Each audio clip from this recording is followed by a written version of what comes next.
안녕하세요. 오늘의 이야기는 67세 여성 박정희 씨의 충격적인 사연입니다. 이 이야기는 단순한 배신의 기록이 아닙니다. 한 여성이 5년간 견뎌온 거짓된 슬픔과 그 슬픔 너머에서 찾아낸 진실, 그리고 복수가 아닌 정의를 향한 여정입니다. 구독과 좋아요, 알림 설정은 영상 제작에 큰 도움이 됩니다. 감사합니다. 5년 전 그녀의 삶은 갑자기 멈췄습니다. 남편의 부고 소식과 함께 교통사고였습니다. 시신은 심하게 손상돼 확인이 어렵다는 경찰의 말. 장례식을 치렀고 슬픔 속에서 보험금을 받았습니다. 세상은 그녀를 미망인이라 불렀습니다.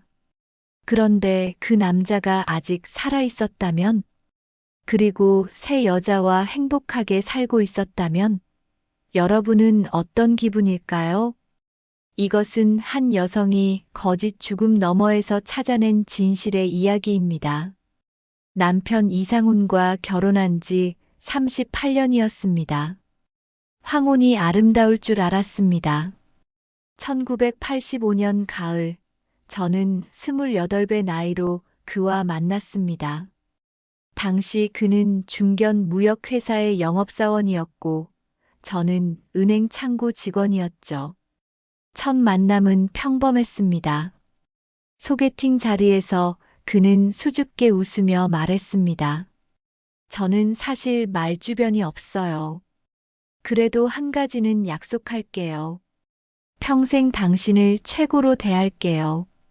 그 약속은 30년 넘게 지켜졌습니다. 아니, 적어도 제가 그렇게 믿었습니다. 결혼 초기, 우리는 작은 빌라에서 시작했습니다. 그는 새벽같이 나가 밤늦게 들어왔고, 저는 낮에는 은행에서 일하고, 밤에는 집안일을 했습니다. 1980년대 후반, 모두가 그렇게 살았습니다. 힘들었지만 행복했습니다. 1989년 첫 아들 민준이가 태어났습니다. 남편은 병원 분만실 밖에서 3시간을 기다렸고 아기를 안았을 때 울먹였습니다. 정희야, 고맙다. 우리 아들 정말 이쁘다. 1992년 둘째 딸 수진이가 태어났습니다. 우리는 작은 아파트로 이사했고 남편은 승진했습니다. 과장에서 차장으로. 월급은 조금씩 올랐고 우리는 매달 적금을 부었습니다. 정희야, 우리 나중에 은퇴하면 제주도 가서 살까? 조그만 민박집 하나 차려서.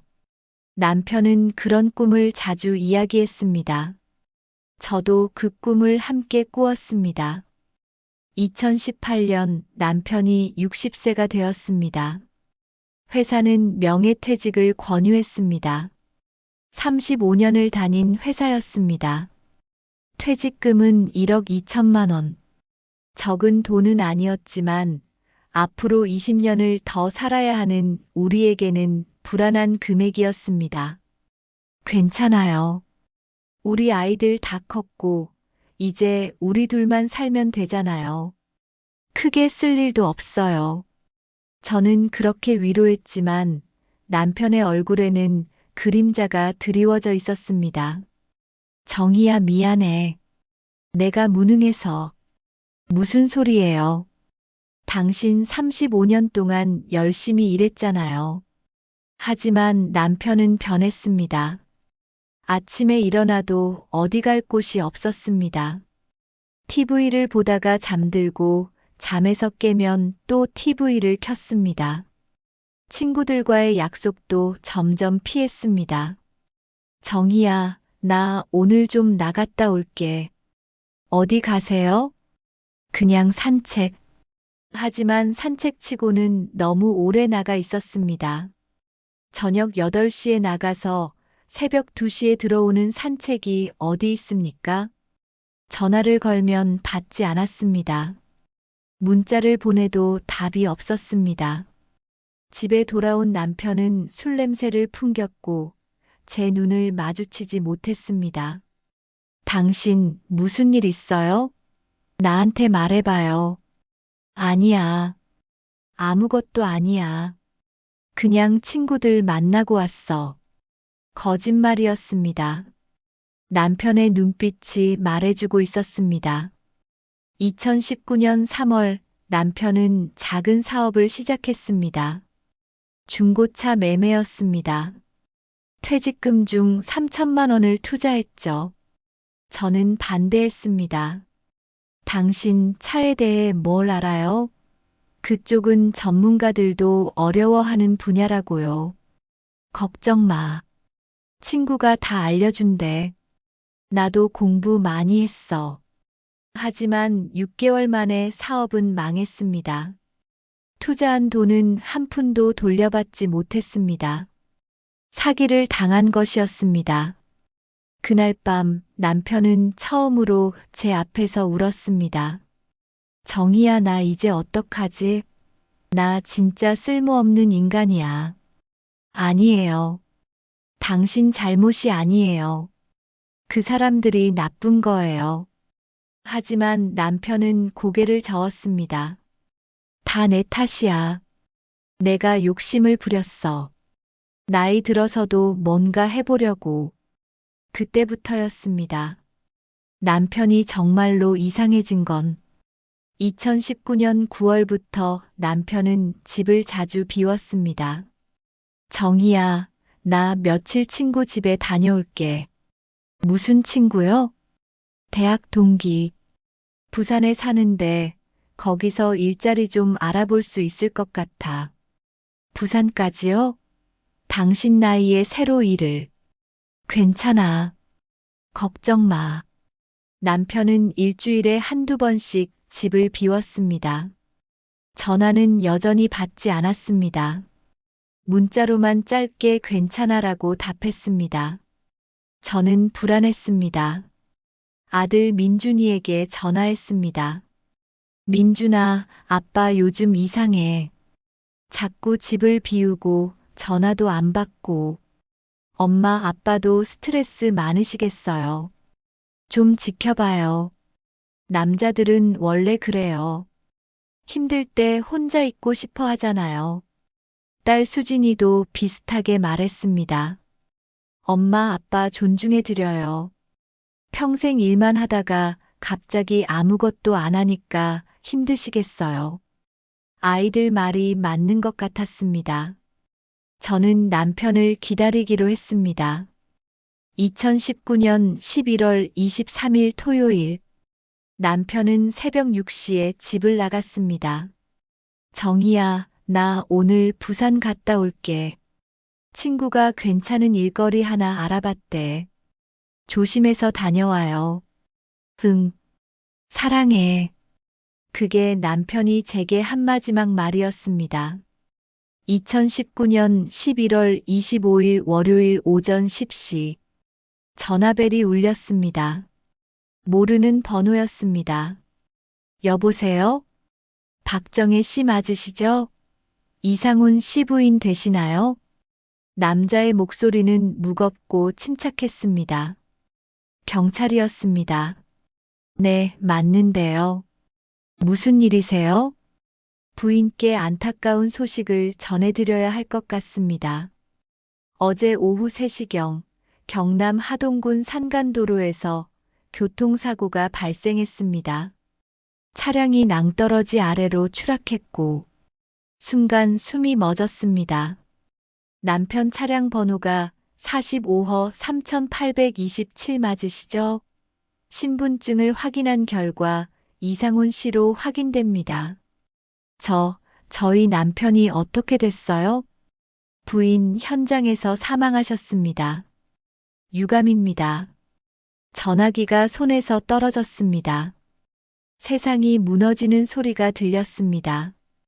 그날 오후 저는 아들 민준이와 함께 경남 하동경찰서로 향했습니다. 차 안은 침묵으로 가득했습니다. 민준이는 운전대를 꽉 쥐고 있었고 저는 창밖을 멍하니 바라봤습니다. 거짓말이겠지. 당신 살아있겠지. 내가 도착하면 당신이 멀쩡히 서 있겠지. 하지만 경찰서에 도착하자 현실이 저를 덮쳤습니다. 부인, 먼저 말씀드리지만 시신 상태가 좋지 않습니다. 추락 사고라서 얼굴 확인이 어렵습니다. 그래도 보시겠습니까? 저는 고개를 끄덕였습니다. 영안실 문이 열렸습니다. 하얀 천으로 덮인 시신. 경찰이 조심스럽게 천을 걷어냈습니다. 으악! 저는 비명을 질렀습니다. 그것은 사람의 얼굴이 아니었습니다. 심하게 손상되어 형체를 알아볼 수 없었습니다. 엄마, 나가요. 나가요. 민준이가 저를 부축해 밖으로 나왔습니다. 저는 그 자리에서 주저앉아 울었습니다. 당신 이게 무슨 일이야? 경찰이 증거물을 보여줬습니다. 신분증, 지갑, 차 열쇠, 시계. 모두 남편 것이 맞았습니다. 부인, 사고 경위를 설명드리겠습니다. 어제 오후 2시 50분경 고인께서 운전하시던 차량이 급 커브 길에서 미끄러지며 가드레일을 뚫고 약 50의 말에 계곡으로 추락했습니다. 목격자 진술에 따르면 과속으로 보이며 브레이크 흔적이 거의 없었습니다.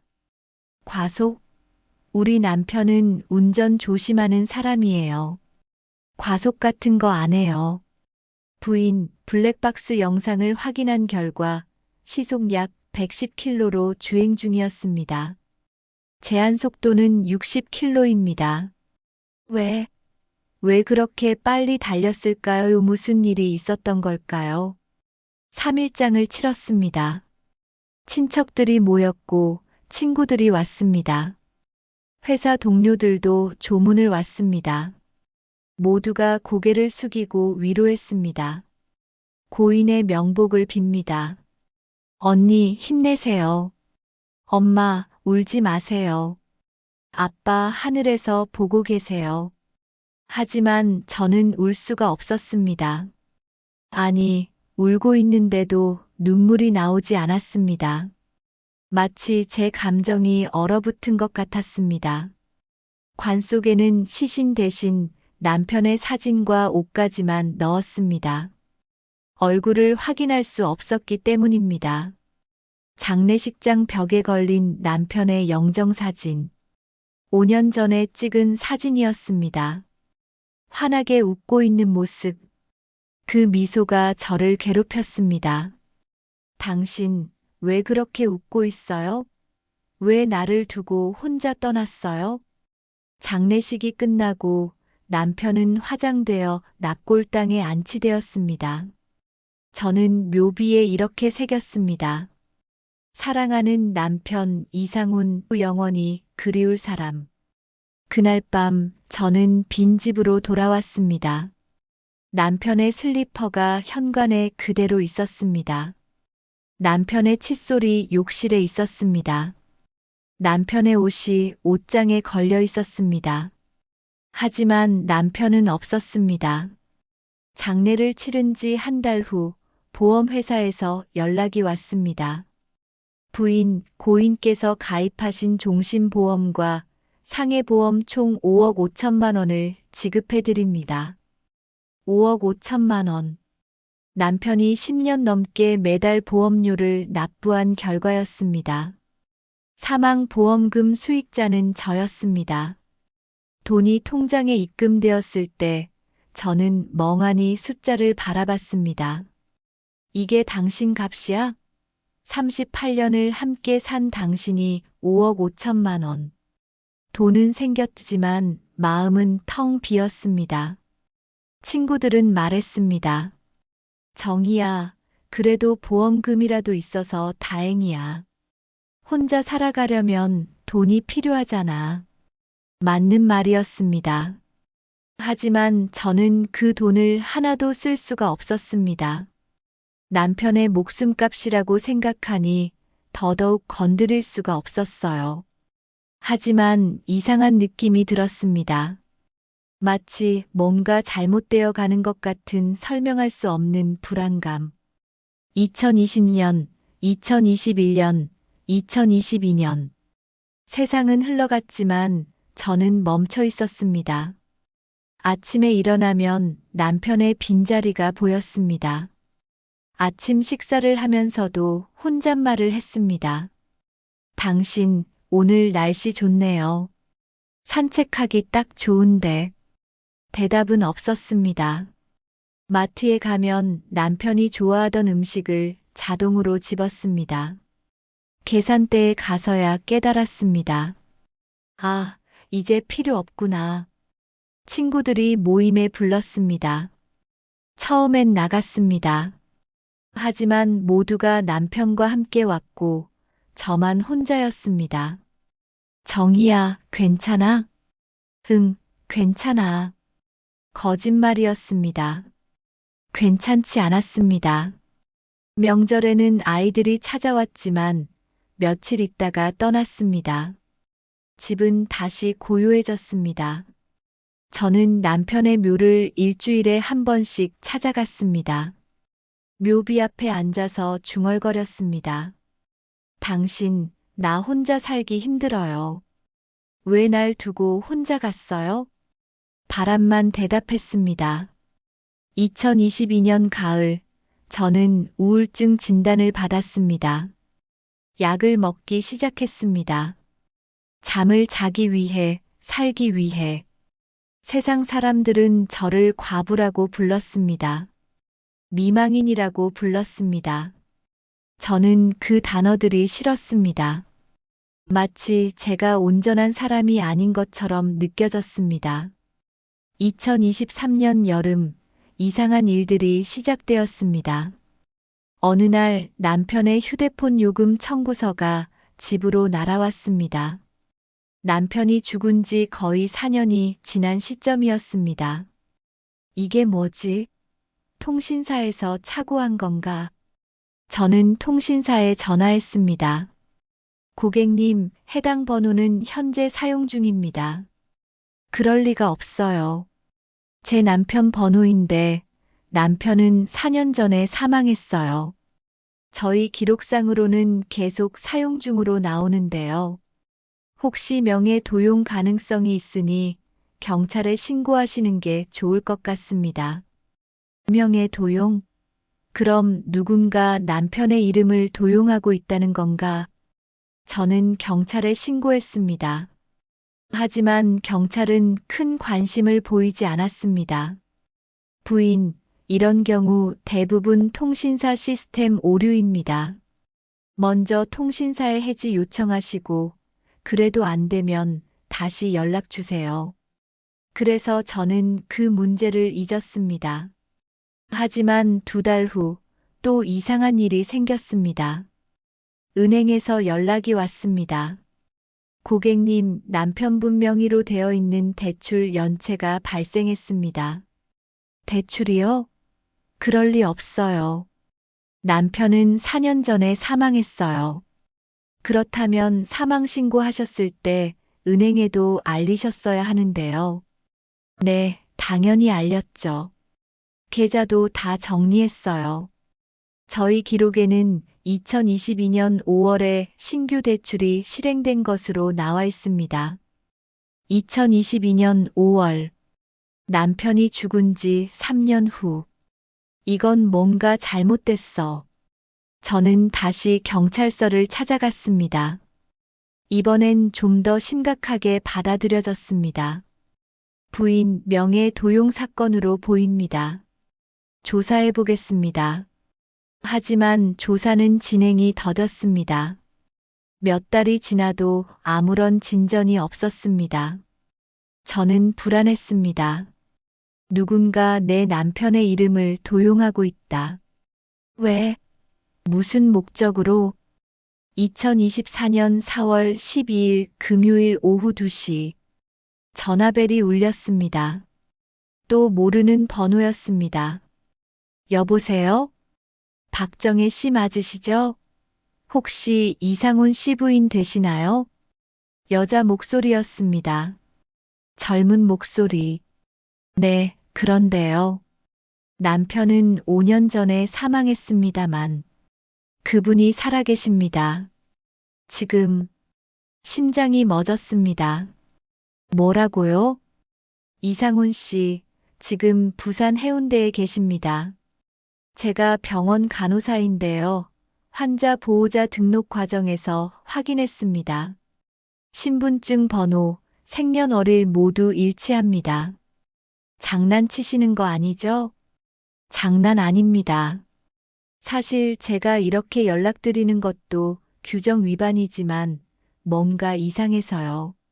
환자분이 이상훈 씨 여자친구라고 하시는데 신분증 상으로는 이상훈 씨가 기혼자로 나와 있어서요. 주소 좀 알려주세요. 간호사는 주소를 알려줬습니다. 부산 해운대구 우동 모아타운 아파트. 전화를 끊고 저는 한참을 멍하니 앉아 있었습니다. 살아있다고? 5년 동안? 그럼 내가 장례 치른 건 누구야? 내가 5년 동안 슬퍼한 건 뭐야? 분노가 치솟았습니다. 아니, 분노보다는 혼란이었습니다. 확인해야 해. 직접 가서 봐야 해. 다음 날 새벽 5시, 저는 부산행 KTX에 올랐습니다. 아무에게도 말하지 않았습니다. 아들에게도 딸에게도. 혹시 내가 잘못 알았을지도 몰라. 확인하고 나서 말해야지. 기차 안에서 저는 온갖 생각을 했습니다. 만약 정말 살아있다면? 그럼 지난 5년은 뭐였지? 내 슬픔은? 내 눈물은? 아니야, 동명이인일 거야. 신분증 도용일 거야. 우리 남편은 죽었어. 내가 영정사진 앞에서 절했잖아. 하지만 가슴 한편에서는 이상한 확신이 들었습니다. 살아있을지도 몰라. 부산역에 도착했습니다. 오전 9시. 택시를 타고 해운대로 향했습니다. 모아타운 아파트 앞에 도착했을 때 다리가 후들거렸습니다. 이제 어떻게 하지? 그냥 현관벨을 누르면 되나? 그 사람이 정말 우리 남편이라면?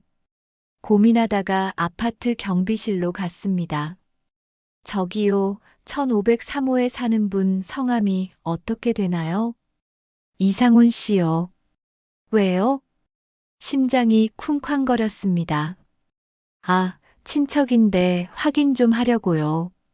1503호는 작년에 입주했어요. 남자분하고 젊은 여자분 둘이 사시는데, 젊은 여자. 저는 아파트 주차장으로 내려갔습니다. 1503호 주차구역. 차가 한 대 서 있었습니다. 번호판 45허 3827. 그 차. 5년 전 낭떠러지로 떨어졌다는 그 차. 이게 어떻게 된 일이지? 아니, 같은 번호판일 수도 있다. 우연일 수도 있다. 저는 차에 가까이 다가갔습니다. 조수석 선바이저를 열었습니다. 그 안에 주차권이 있었습니다. 그리고 사진 한 장. 남편과 젊은 여자가 함께 찍은 사진. 해변에서 웃고 있는 모습. 손이 떨렸습니다. 사진 뒷면에 메모가 있었습니다. 자기야, 우리 2주년 기념일 2022년 3월 14일. 2022년 3월 14일. 남편이 죽은 지 2년 4개월 후. 그는 살아 있었습니다. 5년 내내. 저는 간호사가 알려준 병원으로 향했습니다. 해운대 백병원. 접수 창구에서 물었습니다. 이상훈 씨 병실이 어디죠? 신분 확인 부탁드립니다. 저 배우자입니다. 직원이 컴퓨터를 확인했습니다. 401호실입니다. 401호. 엘리베이터를 타고 4층으로 올라갔습니다. 복도를 걸어가는데 다리가 휘청거렸습니다. 401호 앞에 섰습니다. 문틈으로 안을 살짝 들여다봤습니다. 침대에 누운 여자. 40대 초반으로 보였습니다. 긴 머리, 화장한 얼굴. 그리고 침대 옆 의자에 앉은 남자. 남편이었습니다. 5년 동안 죽었다고 믿었던 그 사람. 묘비 앞에서 수없이 울며 그리워했던 그 사람. 지금 다른 여자 옆에서 웃고 있었습니다. 자기야, 오늘 퇴원하면 뭐 먹고 싶어? 회 어째? 광안리 그 집. 좋아. 오늘은 자기가 먹고 싶은 거 다 먹어. 자기야. 그 단어가 제 귀를 때렸습니다. 나는 38년 동안 당신의 아내였는데, 나는 당신을 5년 동안 죽은 사람으로 슬퍼했는데, 당신은 이 여자와 회를 먹으러 간다고요? 저는 병실 문을 박차고 들어가고 싶었습니다. 멱살을 잡고 따져 묻고 싶었습니다. 하지만 움직일 수가 없었습니다. 마치 유령이 된 기분이었습니다. 저는 복도 구석에 숨어서 그들을 지켜봤습니다. 1시간, 2시간, 오후 3시 그들이 병실 문을 열고 나왔습니다. 퇴원하는 모습이었습니다. 남편은 여자의 가방을 들어주고 허리를 부축했습니다. 천천히, 천천히. 아직 다리 아프지? 괜찮아. 당신 있으면 안 아파. 엘리베이터를 타고 내려갔습니다. 저도 계단으로 뒤따라갔습니다. 주차장에서 그들은 그 차에 탔습니다. 45호 3827. 차가 떠났습니다. 저는 택시를 잡아타고 뒤를 쫓았습니다. 기사님, 저 차 놓치지 말고 따라가 주세요. 무슨 일이세요? 제 남편이에요. 바람 피운 것 같아요. 거짓말이 아니었습니다. 죽음으로 바람을 피운 남편. 차는 해운대 모아타운 아파트로 향했습니다. 그들의 집. 저는 아파트 맞은편 편의점에서 지켜봤습니다. 30분 후 그들이 다시 나왔습니다. 이번엔 걸어서 손을 잡고 마트로 갔습니다. 장을 봤습니다. 과일, 야채, 고기. 자기야, 이 고기 어째? 싱싱해 보이는데. 좋아. 오늘 저녁은 내가 삼겹살 구워줄게. 그들은 평범한 부부처럼 보였습니다. 아니, 평범한 부부 그 이상으로 행복해 보였습니다. 저는 멀리서 사진을 찍었습니다. 증거로 남겨야 했습니다. 마트를 나온 그들은 커피숍으로 갔습니다. 커피를 마시며 이야기를 나눴습니다. 저도 커피숍 한쪽 구석에 앉아서 지켜봤습니다. 선글라스와 모자로 얼굴을 가렸습니다.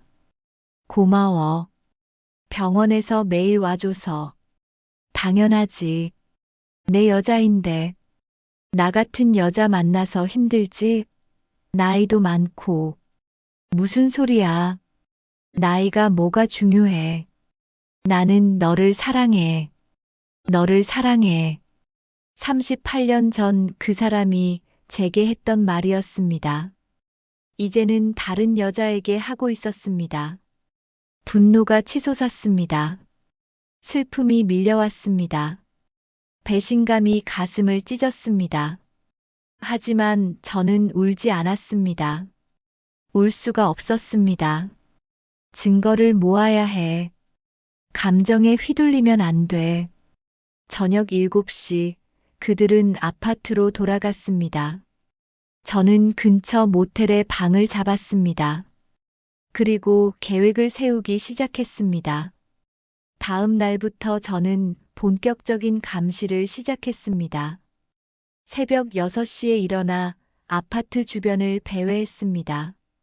오전 8시 남편이 나왔습니다.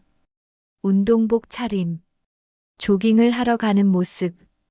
그는 5년 전보다 더 건강해 보였습니다.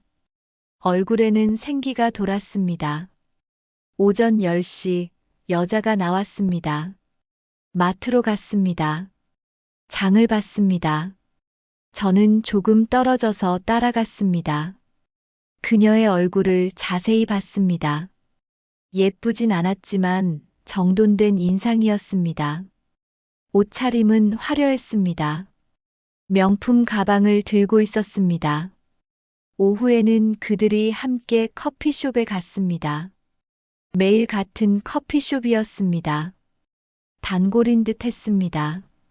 저도 그 커피숍에 자주 갔습니다. 그들을 관찰하며 대화 내용을 들었습니다. 상훈아, 다음 달에 제주도 갈까? 좋지. 가을 제주도 예쁘잖아. 제주도. 남편이 제게 약속했던 곳이었습니다. 정희야, 은퇴하면 제주도 가서 살자. 이제 그는 다른 여자와 제주도에 간다니. 일주일이 지났습니다. 저는 그들의 패턴을 완벽히 파악했습니다. 아침 8시 남편 조깅, 오전 10시 여자 마트, 오후 2시 함께 커피쇼, 저녁 7시 집에서 저녁 식사, 밤 10시 취침. 평범한 일상이었습니다. 너무나 평범해서 더 화가 났습니다. 내가 5년 동안 죽음으로 슬퍼할 때 너는 이렇게 평범하게 살았구나. 2주째 되던 날 저는 결정적인 장면을 목격했습니다. 밤 11시 그들이 아파트 옥상으로 올라갔습니다. 저도 뒤따라갔습니다. 옥상에서 그들은 맥주를 마시며 대화를 나눴습니다. 자기야, 행복해? 응, 너무 행복해. 나도. 당신 만나서 내 인생이 바뀌었어. 나도 그래. 전에는 정말 죽고 싶었는데, 이제는 살고 싶어. 전에는 죽고 싶었다고. 그 말이 제 귀를 때렸습니다. 그래서 죽은 척한 거야? 새로운 인생을 살고 싶어서? 분노가 폭발할 것 같았습니다. 하지만 참았습니다. 3주째 저는 더 대담해졌습니다. 그들의 아파트 건너편에 원룸을 빌렸습니다. 창문으로 그들의 집이 보였습니다. 망원렌즈 카메라를 설치했습니다. 24시간 녹화했습니다. 그들의 일상을 모두 기록했습니다. 식사하는 모습, TV 보는 모습, 침대에서 잠드는 모습. 증거를 모았습니다. 사진, 영상, 녹음 파일. 4주째 저는 결정적인 단서를 발견했습니다. 어느 날 밤 그들이 큰 소리로 다퉜습니다. 창문이 열려 있어서 대화 내용이 들렸습니다. 야, 돈이 또 어디 갔어? 미안해, 자기야. 친구한테 빌려줬어. 친구? 무슨 친구? 당신 친구들 다 끊었잖아. 옛날 친구인데 급하다고 해서. 거짓말하지 마. 당신 도박했지? 또 경마장 갔지? 아니야. 진짜 아니야. 짝. 때리는 소리가 들렸습니다. 아약. 여자의 비명. 다음에 또 거짓말하면 가만 안 둬. 도박. 남편은 5년 전에도 도박 문제가 있었습니다. 경마, 카지노. 그래서 사업이 망했던 것입니다. 아직도 도박을 하고 있구나. 사람은 안 변하는구나. 다음 날 저는 남편을 미행했습니다. 그는 혼자 부산역 근처로 갔습니다. 작은 도박장에 들어갔습니다. 3시간 후 나왔을 때 그의 얼굴은 창백했습니다. 돈을 다 잃은 모습이었습니다. 너는 변하지 않았구나. 5년 전이나 지금이나. 한 달째 저는 마지막 증거를 확보하기로 했습니다. 새벽 3시 남편의 차 밑에 작은 녹음기를 부착했습니다. 불법이지만 상관없었습니다. 며칠 후 결정적인 대화가 녹음되었습니다. 차 안에서 그들이 나눈 대화였습니다. 젠장, 돈이 또 필요해. 어쩌려고 그래? 당신 통장에 남은 돈도 얼마 없잖아. 그 돈 정희 앞으로 받은 보험금 5억 5천만 원 말이야. 그거 처리할 방법이 없을까? 그게 어떻게 가능해? 그 여자 명의잖아. 알아. 알아. 그래서 골치 아픈 거야. 그 돈만 있으면. 그 여자가 지금 뭐 하고 있을까? 모르지. 아마 여전히 슬퍼하고 있겠지. 죽은 나 생각하면서. 미안하지 않아? 그렇게 속이고. 미안하긴 뭐가 미안해. 나도 살아야지. 그 여자랑 살면 죽을 것 같았어. 매일 잔소리하고 감시하고. 숨 막혔어. 잔소리, 감시. 저는 당신을 걱정해서 물어본 거였어요. 어디 가냐고, 뭐 하냐고. 그게 당신에게는 감시였습니까? 그래도 5년이나 속인 건 좀. 속인 게 아니야. 내가 새로 태어난 거야. 이상우는 죽었어. 지금 여기 있는 사람은 새로운 나야. 근데 그 여자가 나타나면 어쩌려고? 혹시 우리 찾아올 수도 있잖아. 걱정 마. 절대 못 찾아. 그 여자는 이미 나를 죽은 사람으로 받아들였어. 묘 앞에서 울고 있을걸? 웃음소리. 그는 웃었습니다. 제 슬픔을 비웃었습니다. 녹음기를 끄고 저는 한참을 울었습니다. 5년 만에 처음으로 진짜로 울었습니다. 다음 날 저는 서울로 돌아왔습니다. 그리고 변호사 사무실을 찾아갔습니다. 형사 전문 변호사였습니다. 변호사님, 제 남편이 죽은 척하고 살아 있습니다. 어떻게 해야 하나요? 변호사는 제 이야기를 듣고 놀랐습니다. 이건 명백한 보험 사기입니다. 게다가 사문서 위조, 공문서 위조 혐의도 있을 수 있습니다. 처벌받을 수 있나요? 당연합니다. 보험 사기는 최대 10년형입니다. 게다가 위장 사망이면 더 무거운 처벌을 받을 수 있습니다. 제가 뭘 해야 하나요? 증거를 모아야 합니다. 이미 많이 모으셨네요. 사진, 영상, 녹음 파일. 이 정도면 충분합니다. 그런데 변호사님, 한 가지 궁금한 게 있어요. 말씀하세요. 5년 전 사고에서 죽은 사람은 누구죠? 신분증이 남편 거였는데. 변호사는 고개를 끄덕였습니다. 그 부분을 경찰이 재수사해야 합니다. 아마도 남편분이 타인의 시신을 본인 것처럼 위장했을 가능성이 높습니다. 아니면 신분증만 바꿔치기 했을 수도 있고요. 그럼 그 죽은 사람은 신원 미상의 사망자였거나 남편분과 공모한 누군가일 수 있습니다. 끔찍한 이야기였습니다. 변호사님, 저는 복수하고 싶은 게 아니에요. 그럼요. 정의를 원해요. 그 사람이 제대로 처벌받았으면 좋겠어요. 그리고 제 지난 5년을 돌려받고 싶어요. 변호사는 고개를 끄덕였습니다. 그럴 수 있도록 최선을 다하겠습니다. 일주일 후 저는 모든 증거를 들고 경찰서로 갔습니다. 형사과 박 형사가 저를 맞았습니다. 부인, 이게 정말입니까? 5년 전에 사망 처리된 분이 살아있다고요? 네, 여기 증거들입니다. 저는 USB를 건넸습니다. 사진 200장, 영상 50개, 녹음 파일 10개. 박 형사는 컴퓨터로 파일들을 확인했습니다. 이건 명백한 보험 사기네요. 게다가 사망 신고 위조. 5년 전 사고 기록도 다시 확인해 주세요. 그때 죽은 사람이 누군지 모르겠어요. 박 형사는 고개를 끄덕였습니다.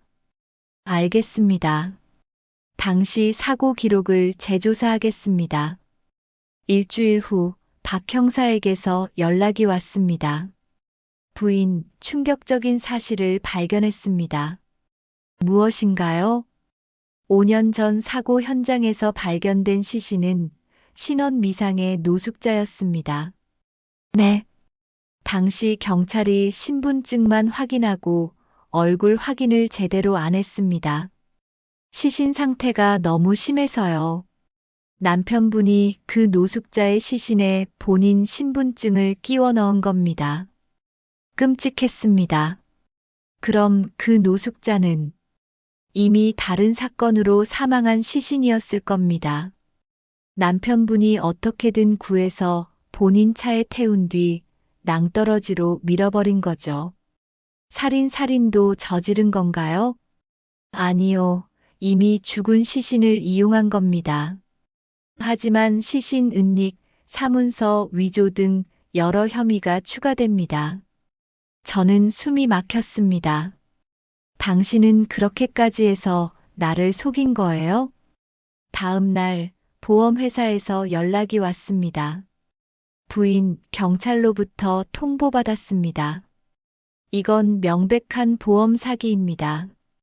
그럼 어떻게 되나요?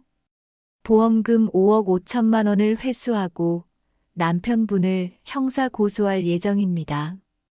부인께서도 피해자이시니 걱정하지 마세요.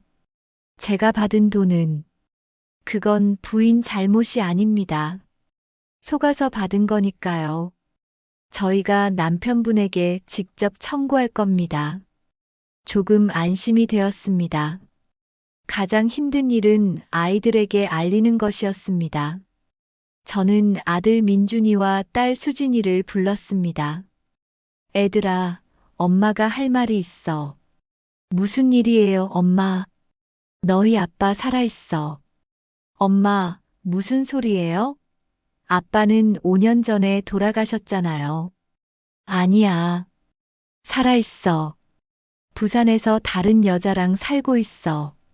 저는 모든 이야기를 했습니다. 증거도 보여줬습니다. 민준이는 분노했습니다. 이게 무슨 소리야? 아빠 미쳤어? 우리를 5년 동안 속인 거야? 수진이는 울었습니다. 나 아빠 장례식 때 얼마나 울었는데 다 거짓말이었어. 저도 울었습니다. 미안해. 엄마도 몰랐어. 민준이가 말했습니다. 엄마, 신고하세요. 저 인간 감옥에 보내야 해요. 수진이도 고개를 끄덕였습니다. 엄마, 우리가 도와줄게요. 아빠는 아니, 그 사람은 아빠가 아니에요. 아이들의 지지가 힘이 되었습니다. 이제 마지막 단계만 남았습니다. 남편과 직접 대면하는 것. 변호사와 경찰은 계획을 세웠습니다. 부인, 남편을 공개된 장소로 불러내세요. 그러면 저희가 현장에서 체포하겠습니다. 어떻게 불러내죠? 전화하세요. 부인 목소리 들으면 놀라서 나올 겁니다. 저는 떨렸습니다. 5년 만에 목소리를 들으면 어떤 기분일까? 분노, 슬픔, 배신감? 아니, 아무 감정도 없을지 모른다. 이미 제 마음속에서 그는 죽었으니까. 2024년 6월 15일 오후 2시. 저는 남편에게 전화를 걸었습니다. 손이 떨렸습니다. 신호가 갔습니다. 한 번, 두 번, 세 번. 여보세요? 남편의 목소리였습니다. 5년 만에 듣는 목소리. 낯설었습니다. 나야. 정희야. 정희? 응. 이게 어떻게. 만나자. 오늘 저녁 7시. 부산 해운대 해변가 스타벅스. 안 나오면 경찰한테 직접 가. 정희야, 잠깐만. 오해야. 내가 설명할게. 전화를 끊었습니다. 더 이상 듣고 싶지 않았습니다. 저녁 7시. 해운대 해변가 스타벅스. 저는 창가 자리에 앉아 있었습니다. 밖에는 경찰 2명이 잠복해 있었습니다. 7시 10분 남편이 들어왔습니다. 5년 만에 보는 얼굴. 조금 늙었지만 여전했습니다. 그는 저를 보고 얼어붙었습니다. 정희, 앉아. 그는 떨리는 손으로 의자에 앉았습니다. 어떻게 날 찾았어? 그게 중요해. 당신이 살아있다는 게 중요하지. 정희야, 미안해. 정말 미안해. 미안하기만 하면 돼. 5년이야. 5년 동안 나는 너를 죽은 사람으로 슬퍼했어. 나도 어쩔 수 없었어. 어쩔 수 없었다고? 무엇이 어쩔 수 없었는데? 남편은 고개를 숙였습니다. 나 살고 싶었어. 새로운 인생을 살고 싶었어. 그래서 나를 버린 거야? 38년을 함께 산 나를. 미안해. 정말 미안해. 미안하다는 말 그만해.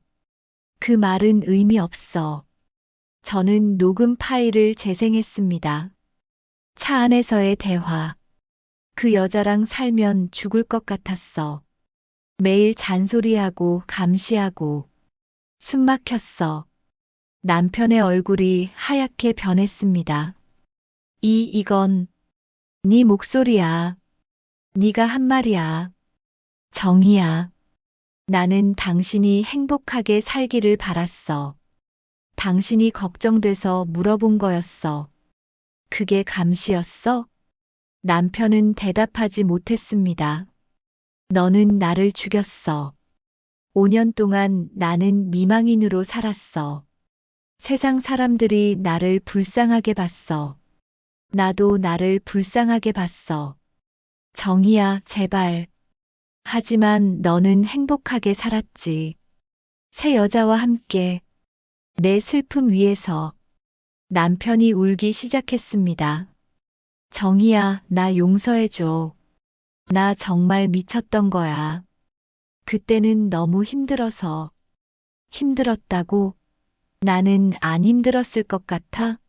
38년을 함께 살았잖아. 그 세월이 너한테는 아무것도 아니었어? 아니야. 소중했어. 하지만 뭐? 나는 실패자였어. 60세에 실직하고 사업도 망하고. 너 앞에서 내가 너무 초라했어. 그래서 도망친 거야? 죽은 척 하면서. 남편은 고개를 숙였습니다. 내가 나를 실패자로 볼까봐 무서웠어. 차라리 죽은 사람이 되는 게 나을 것 같았어. 어처구니 없네. 나는 내가 성공하든 실패하든 상관없었어. 그냥 함께 있는 것만으로도 좋았어. 이제 알겠어. 너무 늦었어. 저는 일어섰습니다. 정희야, 어디가? 경찰이 밖에서 기다리고 있어. 넌 체포될 거야. 뭐? 그 순간 카페 문이 열렸습니다. 경찰 2명이 들어왔습니다. 이상훈 씨, 보험 사기 및 사문서 위조, 시신 은닉 혐의로 체포합니다. 경찰이 수갑을 채웠습니다.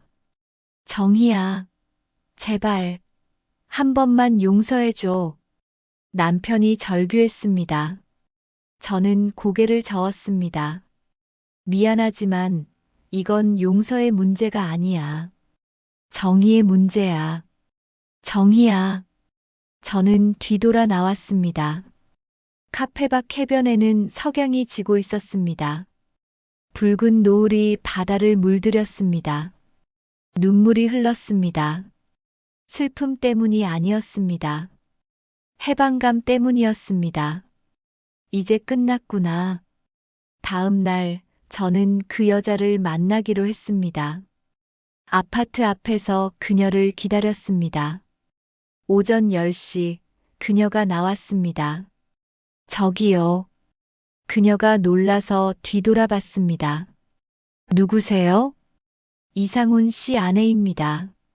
진짜 아내. 그녀의 얼굴이 창백해졌습니다. 아, 그분이. 네. 5년 전에 죽었다는 그 여자예요. 우리는 근처 카페로 갔습니다. 그녀는 떨리는 목소리로 말했습니다. 저는 정말 몰랐어요. 그분이 기혼자인 줄. 언제부터 만났어요? 3년 전이요. 2021년 가을에 만났어요. 그때 그분은 독신이라고 했어요. 그 사람 어디서 만났어요? 채팅 앱에서요. 처음에는 친구로 만났는데 점점 가까워졌어요. 그 사람이 죽은 척한 거 알았어요? 아니요. 진짜 몰랐어요. 저도 어제 경찰한테 들어서 알았어요. 그녀가 울기 시작했습니다. 저도 피해자예요. 저도 속은 거라고요. 저는 그녀를 보며 생각했습니다. 이 여자도 불쌍하긴 하네. 하지만 동정하고 싶지 않았습니다. 그 사람 어떤 사람이었어요? 당신에게는 좋은 사람이었어요. 다정하고 배려심 많고 저를 정말 사랑한다고 했어요. 저는 쓴웃음을 지었습니다. 그 사람 거짓말 잘해요. 저한테도 똑같이 말했거든요. 죄송해요. 정말 죄송해요. 사과는 필요 없어요. 당신 잘못이 아니니까. 저는 일어섰습니다. 한 가지만 물어볼게요. 그 사람과 행복했어요? 그녀는 고개를 저었습니다. 처음에는 행복했어요. 하지만 점점 이상해졌어요. 돈 문제, 도박, 거짓말. 최근 몇 달은 힘들었어요. 그럼 다행이네요. 네. 당신도 고통받았다니 다행이에요. 저만 고통받는 게 억울했거든요. 저는 카페를 나왔습니다. 뒤돌아보니 그녀가 테이블에 엎드려 울고 있었습니다. 불쌍하긴 하지만 그건 그녀의 몫이야. 일주일 후 박 형사가 조사 결과를 알려줬습니다. 부인, 사건의 전모가 밝혀졌습니다. 어떻게 된 거예요? 2019년 11월 남편분은 도박 빚이 8천만 원 있었습니다. 빚쟁이들한테 쫓기고 있었고요. 8천만 원. 그래서 보험금을 노린 겁니다. 본인이 죽으면 부인한테 5억 5천만 원이 들어오니까 그걸 나중에 빼돌릴 계획이었던 거죠. 그럼 5년 전 사고는 계획된 거였습니다. 남편분은 한 달 전부터 준비했어요. 먼저 노숙자 시신을 구했습니다. 어떻게 시신을? 당시 서울 용산역 근처에서 노숙자가 동사했습니다. 남편분이 그 시신을 몰래 가져갔어요. 끔찍한 이야기였습니다. 그리고 본인 차에 시신을 태우고 경남 하동 상간도로로 갔습니다. 거기서 차를 낭떠러지로 밀어버렸고요. 본인은 미리 공범을 준비해뒀습니다. 고등학교 친구였어요. 그 친구가 사고 현장 근처에서 대기하고 있다가 남편분을 태우고 부산으로 갔습니다. 그 친구는 이미 체포했습니다. 그 친구도 공범으로 처벌받을 겁니다. 그럼 신분증은? 노숙자 시신 주머니에 본인 신분증을 넣었습니다. 얼굴이 심하게 손상될 거라는 걸 알고 있었으니까요. 치밀하게 계획한 거네요. 네. 그런데 한 가지 문제가 있었습니다. 뭔가요? 보험금을 부인 명의로 받았다는 거요. 남편분이 그 돈을 빼낼 방법이 없었어요. 그래서 처음에는 부인을 협박하거나 속여서 돈을 받으려고 했던 것 같습니다. 하지만 부인이 연락이 안 되니까 포기했어요. 그럼 어떻게 살았어요? 그 여자가 돈이 좀 있었습니다. 이혼 위자료로 받은 돈이 5억이 있었어요. 남편분이 그 돈으로 살았습니다. 지금은 거의 다 썼습니다. 도박으로 한심했습니다. 부인, 그리고 한 가지 더. 뭔가요? 남편분이 휴대폰 번호를 계속 유지한 이유를 아십니까? 왜요? 혹시 부인한테 연락이 올까 봐서였대요. 그러면 돈을 받을 수 있을까 해서. 결국 돈이었구나. 네. 처음부터 끝까지 돈 때문이었습니다. 2024년 8월 재판이 시작되었습니다. 법정에 남편이 섰습니다. 수갑을 차고 초라한 모습이었습니다. 판사가 물었습니다.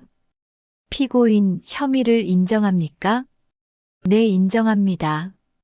왜 이런 일을 저질렀습니까? 남편은 고개를 숙였습니다. 돈 때문이었습니다. 빚이 많았고 새로 시작하고 싶었습니다. 부인에게 할 말은 남편이 저를 바라봤습니다. 정희야, 미안해. 정말 미안해. 저는 아무 말도 하지 않았습니다. 검사가 구형했습니다. 피고인은 보험 사기, 사문서 위조, 시신, 은닉, 사기 등 여러 혐의로 징역 7년을 구형합니다. 변호인이 선처를 호소했습니다. 피고인은 깊이 반성하고 있습니다. 가정 형편이 어려워서 저지른 일입니다. 하지만 판사는 단호했습니다. 피고인의 범행은 치밀하고 계획적이었습니다. 5년 동안 부인과 가족들에게 큰 고통을 주었습니다. 또한 신원 미상 노숙자의 시신을 이용한 점도 매우 불량합니다. 판결이 내려졌습니다. 피고인 이상훈에게 징역 5년을 선고합니다. 남편이 고개를 떨어뜨렸습니다. 저는 법정을 나왔습니다. 5년. 그가 나를 속인 시간만큼의 형량. 공정한 판결이라고 생각했습니다. 재판이 끝난 후 보험회사에서 연락이 왔습니다. 부인, 보험금 5억 5천만 원을 회수해야 합니다. 네, 알고 있어요. 하지만 부인께서 악의 없이 받으신 거라 전액 회수는 하지 않겠습니다. 네. 법적으로는 반환 의무가 있지만 부인도 피해자이시니까요. 50%만 반환해 주시면 됩니다. 2억 2,500만 원이요? 네. 그리고 남편분한테 나머지를 청구할 겁니다. 남편은 돈이 없을 텐데요. 교도소에서 작업한 수입으로 조금씩 갚게 될 겁니다. 평생 걸리겠지만요. 저는 보험금의 반을 반환했습니다. 남은 보험금으로 저는 새 출발을 준비했습니다. 2024년 10월 남편에게서 첫 편지가 왔습니다. 교도소 편지였습니다. 정희에게 어떻게 지내? 나는 여기서 잘 지내고 있어. 아니, 잘 지낸다기보다는 벌을 받고 있어. 매일 내가 저질렀던 일들을 생각해. 너를 5년 동안 속인 것. 그게 얼마나 큰 죄인지 이제야 깨닫고 있어. 처음에는 변명하고 싶었어. 내가 힘들었다고, 어쩔 수 없었다고. 하지만 그건 모두 거짓말이야. 나는 선택했어. 도망가는 걸 선택했어. 38년을 함께 산 너를 버렸어. 그게 내가 한 일이야. 너무 늦었지만 진심으로 사과하고 싶어. 미안해, 정희야. 정말 미안해. 내가 날 용서하지 않는 걸 알아. 당연해. 나도 나를 용서 못하겠어. 부디 행복하게 살았으면 좋겠어. 너는 그럴 자격이 있어. 상훈. 저는 편지를 읽고 찢어버렸습니다. 답장을 쓰지 않았습니다. 한 달 후 두 번째 편지가 왔습니다. 또 한 달 후 세 번째 편지. 매달 편지가 왔습니다. 하지만 저는 한 통도 읽지 않았습니다. 모두 찢어버렸습니다. 너의 사과는 필요 없어. 나는 이미 앞으로 나아가고 있어. 2024년 12월 명절에 아이들이 찾아왔습니다. 민준이가 물었습니다. 엄마, 아빠한테 편지 많이 와요? 응. 매달 와. 읽어봤어요? 아니, 안 읽어. 수진이가 말했습니다. 엄마, 한 번쯤은 읽어보는 게 어때요? 뭐라고 썼는지. 필요 없어. 그 사람 이미 내 인생에서 지웠어. 그래도 수진아, 엄마는 더 이상 그 사람에게 마음 쓰고 싶지 않아. 그냥 잊고 싶어. 민준이가 고개를 끄덕였습니다. 엄마가 결정하세요. 저희는 엄마 편이에요. 저는 고마웠습니다. 고마워. 너희가 있어서 엄마가 힘을 내. 엄마, 이제 새로운 인생 사세요. 엄마 아직 젊으시잖아요. 그래, 그럴게. 2025년 1월, 저는 남편의 묘를 찾아갔습니다. 5년 동안 매주 찾아왔던 그곳. 묘비에는 여전히 이렇게 쓰여 있었습니다. 사랑하는 남편 이상훈, 영원히 그리울 사람. 저는 묘비 앞에 앉아서 중얼거렸습니다. 당신은 죽지 않았어요. 하지만 이제 정말 죽은 거예요. 내 마음속에서 묘비명을 바꾸기로 했습니다. 석공을 불러서 새로운 글자를 새겼습니다. 거짓으로 살았던 사람, 이제는 진실로 벌받는 사람. 냉정해 보일 수도 있습니다. 하지만 이게 진실이었습니다. 그리고 묘비 옆에 작은 글자를 하나 더 새겼습니다. 여기에 잠든 이는 없으나 여기서 끝나는 거짓이 있다. 묘비를 보며 저는 처음으로 마음이 편안해졌습니다. 이제 진짜 장례를 치른 거야. 가짜 죽음에 대한 진짜 장례. 2025년 2월, 저는 작은 카페를 열었습니다. 남은 돈으로 임대한 작은 가게. 이름은 다시 봄. 카페를 열던 날 친구들이 찾아왔습니다. 정희야, 축하해. 새 출발이네. 고마워. 너희 덕분이야. 딸 수진이가 꽃다발을 줬습니다. 엄마, 응원해요. 꼭 성공하실 거예요. 아들 민준이가 말했습니다. 엄마, 이제 엄마만을 위해 사세요. 엄마 인생 사세요. 그럴게. 고마워, 애들아. 카페는 천천히 자리를 잡아갔습니다. 손님들이 하나둘 찾아왔습니다. 단골 손님 중에 한 분이 물었습니다. 사장님, 카페 이름이 다시 봄이에요? 의미가 있나요? 네. 제 인생에 다시 봄이 온 거예요. 아, 멋지네요.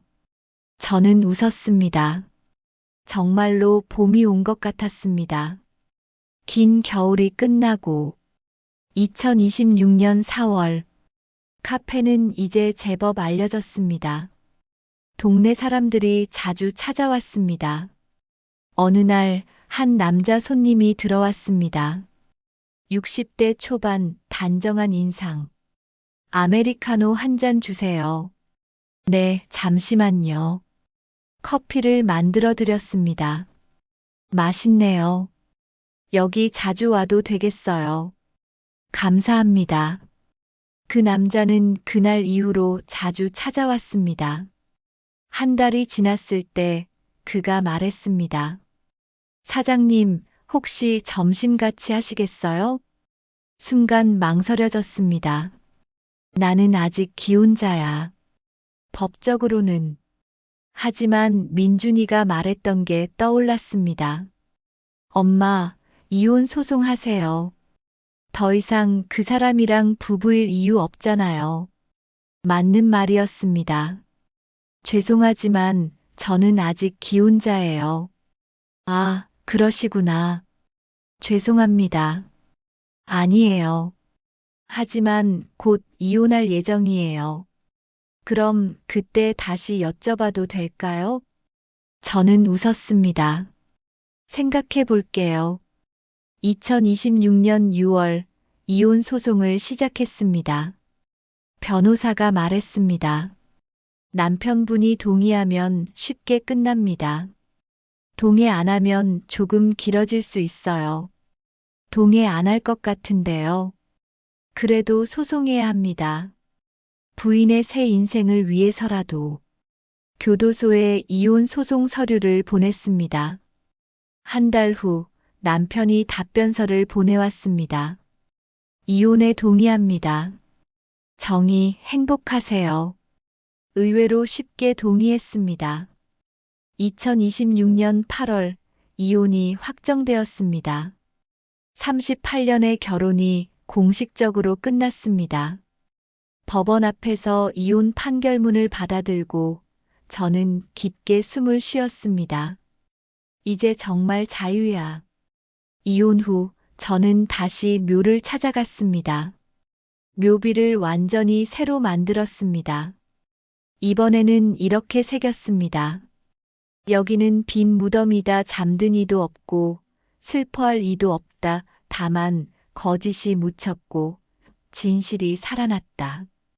박정희, 자유롭게 되다. 2026. 묘비를 보며 저는 처음으로 활짝 웃었습니다. 이제 진짜 끝이야. 모든 게. 그녀의 이야기는 단순한 배신의 기록이 아닙니다. 한 여성이 절망 속에서도 무너지지 않고 복수가 아닌 정의를 선택하며 결국 자신의 인생을 되찾은 이야기입니다. 구독과 좋아요, 알림 설정은 영상 제작에 큰 도움이 됩니다. 감사합니다.